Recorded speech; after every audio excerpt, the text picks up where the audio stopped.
మనుషులు సహాయం చేస్తే ఎప్పుడో ఒకవేళ బలహీనపరచబడినప్పుడు, లేకపోతే నీవు వారితో మాట్లాడినప్పుడు, లేకపోతే వారితో నీతో వారికి సంబంధం లేనప్పుడు ఎమ్మటి వాళ్ళు ఏమంటారు తెలుసా?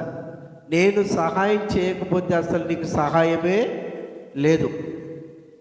నేనంత భోజనం పెట్టకుంటే నీకు ఆ రోజు భోజనమే లేదు. నేను నీకు డబ్బులు ఇవ్వకుంటే నీకు వస్త్రాలే లేవు. వెంటనే మనుషులు ఏం చేస్తారంటే విభేదాలు కలిగించేటట్టుగా మాట్లాడతారు, భేదాభిప్రాయం వచ్చేటట్టుగా మాట్లాడతారు, వ్యతిరేకంగా మాట్లాడుతూ ఉంటారు. అందుకనే భక్తుడైన దావీదు అంటాడు, మనుషుల సహాయం వ్యర్థము, మనుషుల సహాయం వ్యర్థం.